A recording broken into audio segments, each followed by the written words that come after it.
nakaraan. Tingnan natin kung bukas na ba yung buong mall. So ayan guys, dito lang yan sa tabi ng STI, sa likod ng Serendra. Tawid na tayo dito sa kabila, tingnan na natin ang bagong Park Triangle Mall.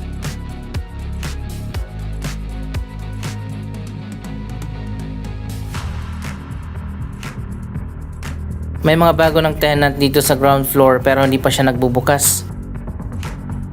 One World Deli pala yung mag-open dito.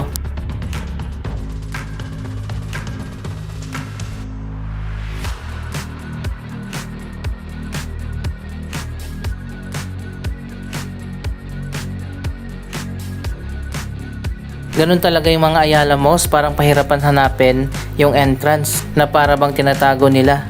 Hindi katulad sa SM na talagang in your face, nandyan yung entrance sa tabi ng kalsada.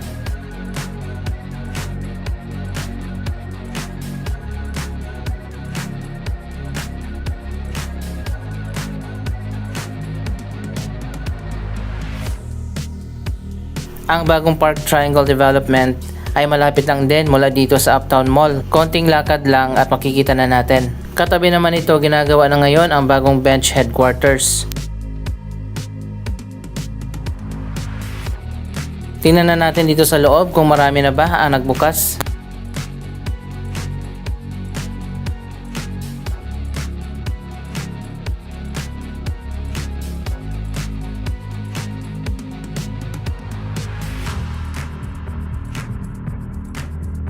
So ayan, dito sa baba pala sa kabilang dulo, bukas na ang Jayco.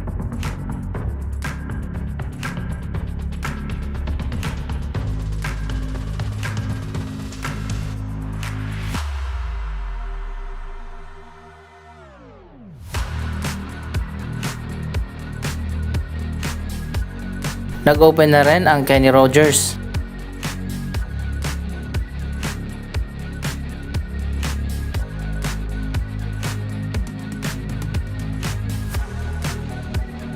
So ito na nga yung magiging kapalit ng Market kapag hindi sila na-renew.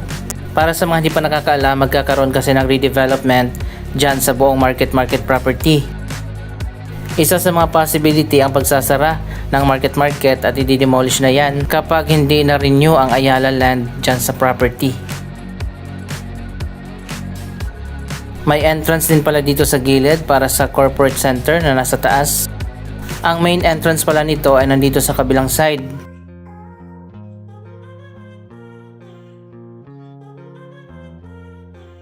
So ito na nga guys, nandito pala yung main entrance. Wow, ang ganda na. Marami na palang store dito sa baba.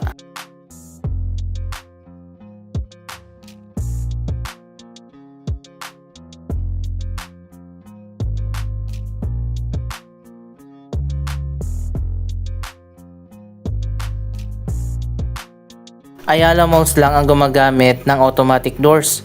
Bakit ayaw ng SM? Anyway, andito na nga tayo sa may ground floor. Naipakita ko na nga ito sa inyo noong soft opening. Dito sa gitna, merong kinetic LED. Ito yung giant LED screen na gumagalaw.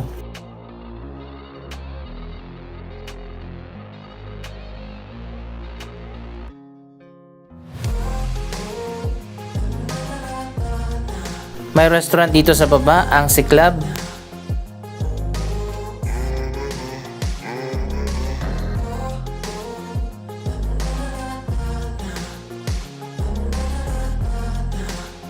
So ayan guys, ganito yung close-up ng kinetic LED. Kakaiba ito sa mga giant LED screen na nakikita natin.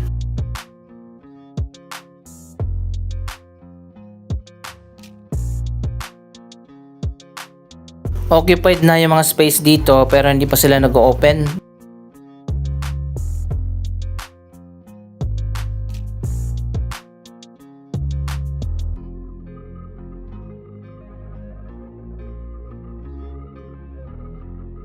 Dahil limited lang yung area na pinagtayuan nitong Park Triangle Development, hindi na sila naglagay ng malawak na atrium na very common sa mga Ayala Malls.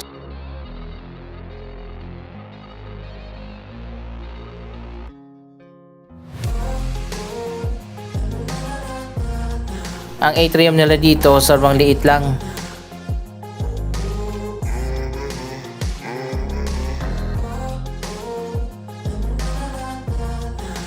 Anyway, hindi naman masyadong importante ang atrium.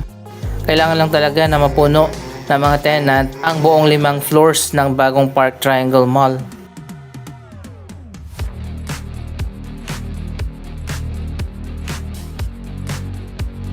Ang ganda na pala dito sa taas, oh. Tingnan natin kung open na ba.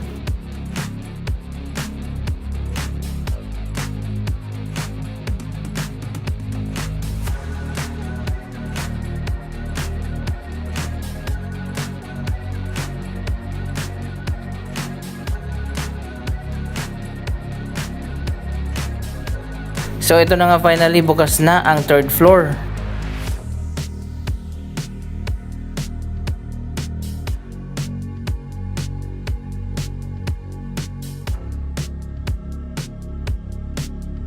Ang ganda talaga nito tingnan, no?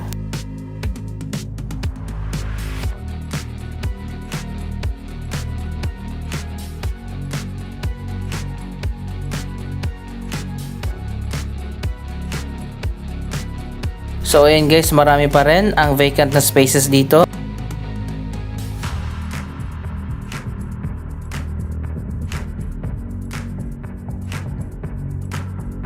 Ayan, meron na mag-open na cafe.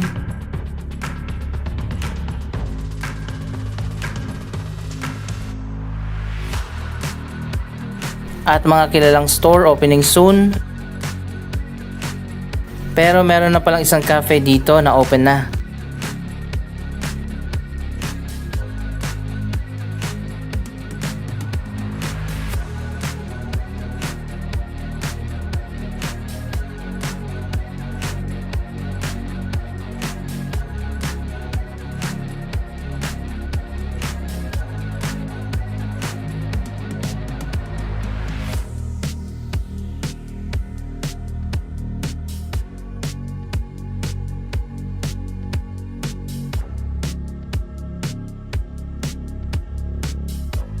Kung titingnan natin sa labas, parang ang liit lang nung area. Pero kapag nandito ka na sa loob, malawak din naman pala yung mall.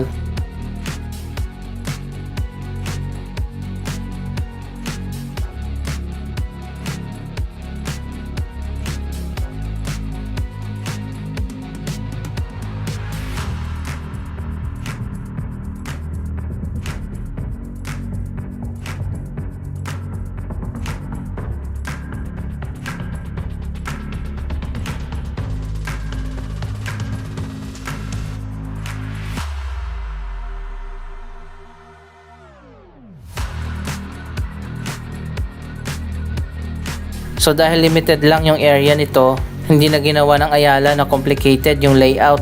Mabuti naman, usually kasi sa mga Ayala malls, hindi mo na alam kung nasaan ka na.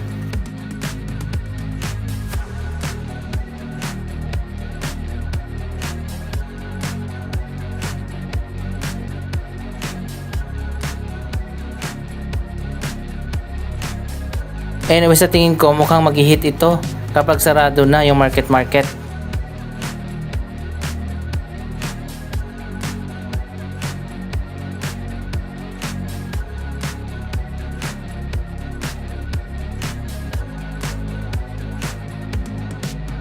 Doon sa 5th floor makikita natin merong food hall. Pero hanggang 3rd floor pa lang yung binuksan sa ngayon. Soft opening pa rin talaga itong bagong Park Triangle Mall.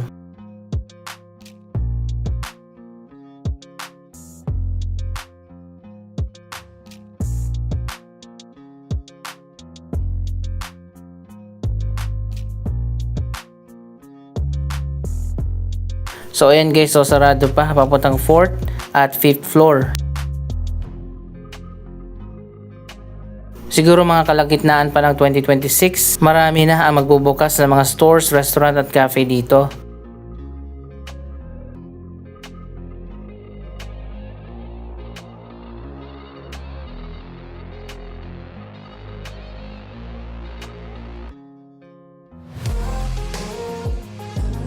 At least may bago na naman tayong mall na i-update.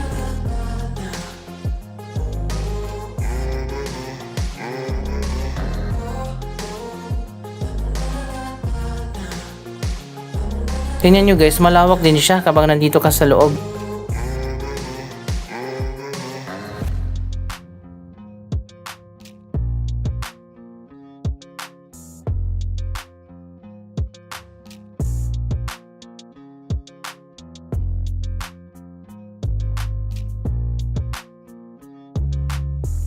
Ayan, pwede na kayo mag-dine in. May mga restaurant na dito sa ground floor. May mga cafe na rin at meron ng Power Mac Center.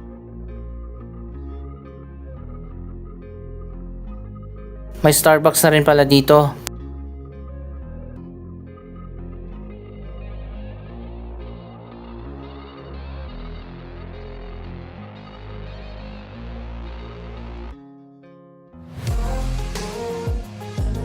Dito sa ground floor pala, marami nang nag-open.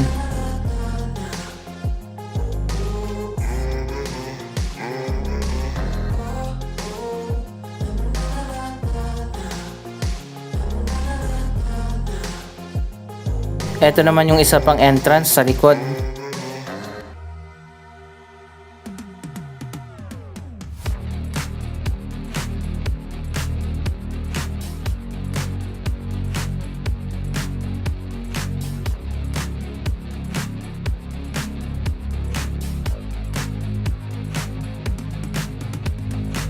Hanggang dito pa pala sa kabila itong Park Triangle Development. Kasama pa itong mga condominium at meron pang separate na mga office building.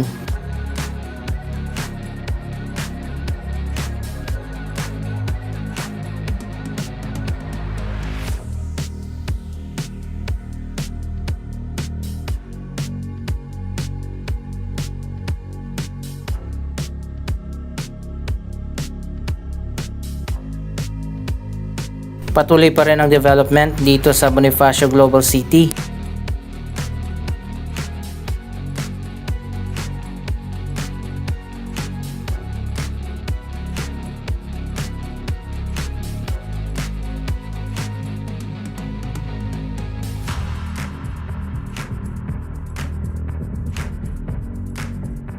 Kamakailan lang isang bagong street ang binuksan dito. Next time naman natin pupuntahan yon.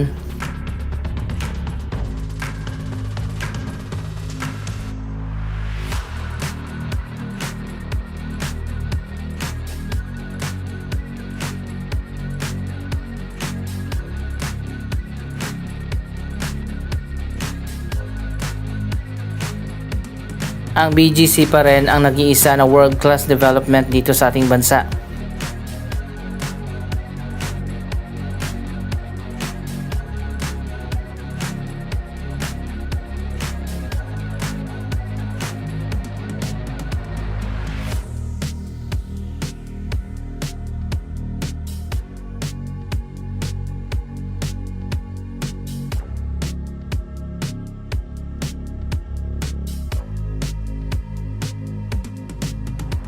Next pala na i-update natin ang renovation naman ng SM Aura. Pero sa ngayon dahil ginagawa pa, hindi muna tayo mag-update. Saka na pag natapos na.